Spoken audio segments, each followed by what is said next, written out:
నమస్తే అండి. నేను మీ దేవరకొండ ఉమా. నవంబర్ మాస ఫలితాలు. ఈ నవంబర్ మాసంలో ఏ ఏ గ్రహాల యొక్క ట్రాన్సిట్ జరగబోతోంది, ఏ ఏ రాశుల వాళ్ళకి ఎలా ఉండబోతోంది, ఎలాంటి రాశుల వాళ్ళు ఏ ఏ జాగ్రత్తలు తీసుకోవాలనేటువంటి విషయాలన్నీ మనం చూసే ముందు నవంబర్ మాసంలో గ్రహ సంచారాన్ని మనం గమనిస్తే కనుక ముఖ్యంగా రవిగ్రహ సంచారము అనేటువంటిది నవంబర్ 17వ తారీఖు నుంచి తులారాశిలోకి వృశ్చిక రాశిలోకి ప్రవేశించబోతోంది. కుజగ్రహ సంచారం అక్టోబర్ 26వ తారీఖు నుంచి నవంబర్ మాసం అంతా కూడా వృశ్చికంలోనే సంచారం చేస్తూ డిసెంబర్ 6వ తారీఖు వరకు వృశ్చికంలో సంచారం చేస్తూ ఉన్నారు. బుధగ్రహ సంచారం నవంబర్ 5వ తారీఖున వృశ్చికంలోకి ప్రవేశించి వక్రించినటువంటి గతితో నవంబర్ 19వ తారీఖున తులారాశిలోకి ప్రవేశించబోతున్నారు. గురుగ్రహ సంచారం అనేటువంటిది డిసెంబర్ 5వ తారీఖు వరకు కూడా కర్కాటక రాశిలోనే సంచారం చేయబోతోంది. శుక్రగ్రహ సంచారం నవంబర్ 2వ తారీఖు దగ్గర నుంచి తులారాశిలోకి సంచారం చేయబోతున్నారు. శని అనేటువంటి ఆయన మీనరాశిలో సంచారం చేస్తున్న కుంభరాశి మీద కూడా ఫలితాలు ఇస్తున్నారు. సో ఈ విధంగా గ్రహ సంచారములు అనేటువంటివి నవంబర్ మాసంలో మనకి కనబడుతూ ఉన్నాయి. ఈ స్థితిగతుల యొక్క ఆధారంగా మకర రాశి వాళ్ళకి ఏ విధంగా ఉండబోతుందో మనం చెక్ చేస్తే కనుక మకర రాశి వాళ్ళకి 6 ప్లానెట్స్ 6 గ్రహాలు దివ్యంగా యోగిస్తున్నాయి అని చెప్పొచ్చు. 7వ స్థానంలో గురుగ్రహ సంచారం చాలా బాగుంది. దశమ ఏకాదశాల్లో రవి బలము అనేటువంటిది చాలా బాగుంది. దశమంలో శుక్ర బలం చాలా బాగుంది. లాభంలో బుధ కుజుల యొక్క బలం అద్భుతంగా కనబడుతోంది. ముఖ్యంగా ఎవరైతే మ్యారిటల్ లైఫ్ కోసం ప్రయత్నం చేస్తూ ఉంటారో పెళ్ళి అవ్వట్లేదని వాళ్ళకి ఖచ్చితంగా పెళ్ళి అయ్యేటువంటి యోగం పడుతుంది అని చెప్పచ్చు. విదేశీ యోగం కోసం ప్రయత్నం చేస్తుంటే మీకు విదేశీ యోగాలు అన్నీ యాక్టివేట్ అవుతాయి. ఖచ్చితంగా మీకు గుడ్ న్యూస్ వినేటువంటి యోగం ఉంటుంది. బిజినెస్లో ఎవరైనా గ్రోత్ కోసం ట్రై చేస్తుంటే నేను బిజినెస్ గ్రో చేయాలి, ఎక్స్పాండ్ చేయాలి, ఇలాంటి ఆలోచనలు ఉంటే గురుబలం పెరిగింది కాబట్టి 100% మీరు గుడ్ న్యూస్ వింటారు. బలంగా ట్రై చేయాలి. దశమ ఏకాదశాల్లో రవి బలము అనేటువంటిది అద్భుతంగా ఉంది.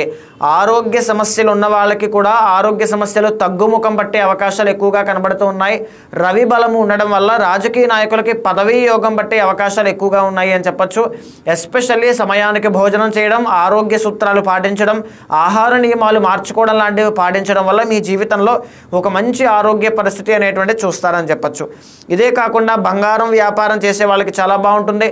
శుక్ర బలము అనేటువంటిది బాగుంది కాబట్టి నూతన వస్త్రలాభం, నూతన వాహన లాభం, నూతన ధనలాభం, అదేవిధంగా నూతన ఆభరణ యోగాలన్నీ కూడా వీళ్ళకి అద్భుతంగా కలిసి వస్తున్నాయి. మకర రాశి వాళ్ళకి శుక్ర బలము అనేటువంటిది ఎప్పుడైతే 10th హౌస్లో ఓన్ హౌస్లో వీళ్ళకి సంచారం జరుగుతుందో ఎక్కడైతే వృత్తుల్లో ఏ వృత్తులు అంటే సినీ నాటక కళారంగాలు, నృత్య గీత వాద్యాది రంగాలు, కళారంగము, AI, virtual reality, women clothing, interior designings, లేకపోతే ఫర్నిచర్ షాప్స్ కానీ, పెర్ఫ్యూమ్స్ కానీ, లగ్జరియస్ ఐటమ్స్ వ్యాపారంగా చేసేటువంటి వాళ్ళు ఎవరైనా వాళ్ళందరికీ కూడా అధిక మొత్తంలో లాభాలు వచ్చేటువంటి అవకాశాలు చాలా బాగుంటాయి అని చెప్పచ్చు.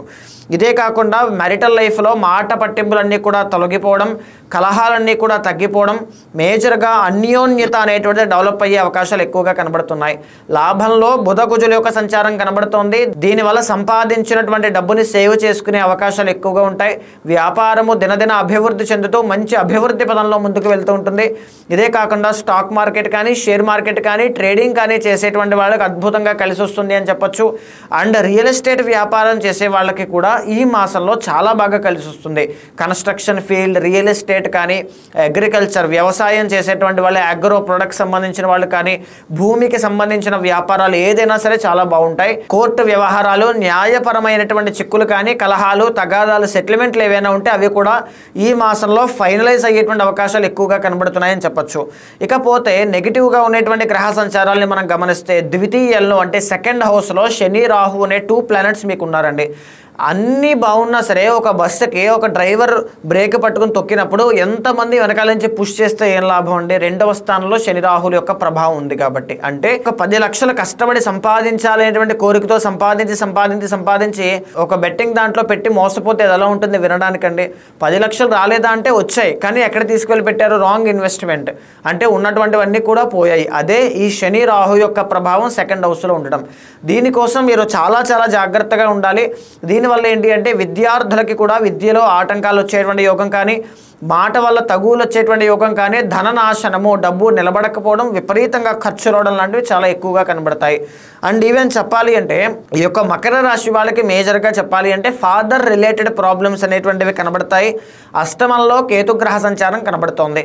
దీనివల్ల ఓవర్ థింకింగ్, యాంగ్జైటీ, డిప్రెషన్, మానసిక ఒత్తిడి బాగా పెరగడం, ఇలాంటివన్నీ కూడా చాలా ఎక్కువగా చూస్తారు మకర రాశి వాళ్ళని చెప్పచ్చు. సో అదేవిధంగా మకర రాశి వాళ్ళకి రీసెంట్ టైమ్స్లోనే ఈ యొక్క ఏలినాటి శని అనే అనేటువంటిది వెళ్ళిపోయింది అని చాలా మంది అనుకుంటూ ఉన్నారు. కానీ జనవరి 12వ తారీఖు వరకు శని అనేటువంటి ఆయన పూర్వభాద్ర నక్షత్రం మీదకి ఎంటర్ అవ్వడం వల్ల ఏలినాటి శని ప్రభావం అనేటువంటి మళ్ళీ ఎంటర్ అవుతుంది.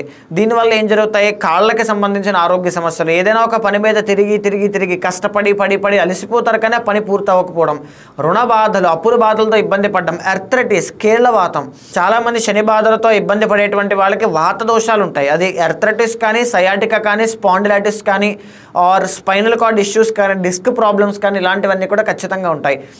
ఇవే కాకుండా విమెన్కి ఒకవేళ మనం మకర రాశి వాళ్ళకి చూస్తే కనుక ఈఎన్టీ ప్రాబ్లమ్స్ ఉండడం కానీ, బంధువుల్లోనే మీ చుట్టాలోనే జనరల్గా అసలు మకర రాశి వాళ్ళకి వాళ్ళ బంధువుల్లోనే ఎక్కువగా శత్రువులు ఉంటారండి. తర్వాత ఏంటంటే ఎంత కష్టపడినా ఎంత చేసినా ఫలితాలు రావు. బికాజ్ ఎందుకంటే మకర రాశి అంటే కర్మస్థానం, పని చేయడానికి, కర్మని అనుభవించడానికి జన్మించినటువంటి రాశి. సో దీనివల్ల ఏంటంటే పని చేయాలి, కష్టపడాలి, మాటలు పడాలి, ఇలాంటివన్నీ కూడా ఒడిదుడుకులు ఎక్కువగా ఉంటాయి. పర్సనల్ చార్ట్ కనుక బలంగా ఉంది అంటే 100% దీన్ని ఓవర్కమ్ చేసే అవకాశాలు చాలా ఎక్కువగా ఉంటాయి.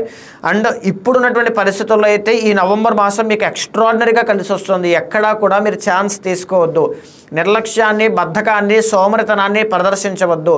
ఆత్మవిశ్వాసంతో ముందుకు వెళ్ళండి. చేయగలను, చేస్తే అవుతుంది అనేటువంటి నమ్మకంతో మీరు ముందడుగు వేయగలిగితే ఖచ్చితంగా ఏదైనా ఈ మాసంలో మీకు సాధ్యపడుతుంది. సో శని రాహు అనేటువంటి ఆయన 2వ స్థానంలో కనబడుతూ ఉన్నారు కాబట్టి సుదర్శన చండీ హోమం అనేటువంటిది తప్పకుండా ఆచరించండి. దీనివల్ల మంచి మనీ అనేటువంటిది ఉంటాయి, నిలబడతాయి, ఆరోగ్య సమస్యలు రాకుండా, విద్యలో ఆటంకాలు లేకుండా ఆ ప్రక్రియ, ఆ రెమెడీ అనేటువంటిది మిమ్మల్ని కాపాడుతుంది. సో చూసారు కదండి, ఇప్పుడు మనం మాట్లాడుకునేటువంటి ప్రతి గోచారాంశము కూడా కరెంట్లీ జరిగేటువంటి గోచార గ్రహస్థితి నుంచి వచ్చేటువంటివి. సో ఇదే కాకుండా మీ పర్సనల్ చార్ట్లో ఆయుష్ స్థానం కావచ్చు, విద్యాస్థానం కానీ, ధనస్థానం కానీ, కలత్రము అంటే మ్యారేజ్ కానీ, సంతాన విషయంలో కానీ, ఎవ్రీథింగ్ అన్నీ కూడా దశ అంతర్దశలు బట్టి చాలా డీటెయిల్గా ఉంటుంది. సో దీన్ని సమన్వయం చేసుకున్నప్పుడే మానవ జీవితం యొక్క ప్రిడిక్షన్ అనేటువంటిది వస్తుంది. సో ఖచ్చితంగా అలాంటి వాళ్ళు ఎవరైనా ఉంటే మీకు కింద కనిపించే నెంబర్కి కాల్ చేస్తే మా వాళ్ళు మీకు పూర్తి వివరాలు అందిస్తారు. మీ జాతకాన్ని చూసిన తర్వాత ఏదైనా దోషం ఉంటే శాంతి పరిహారములు ఆచరింపజేసి మంచి చెడు ప్రతిదీ మాట్లాడిన తర్వాత ఖచ్చితంగా భగవత్ అనుగ్రహం కలిగేలా చేస్తాను.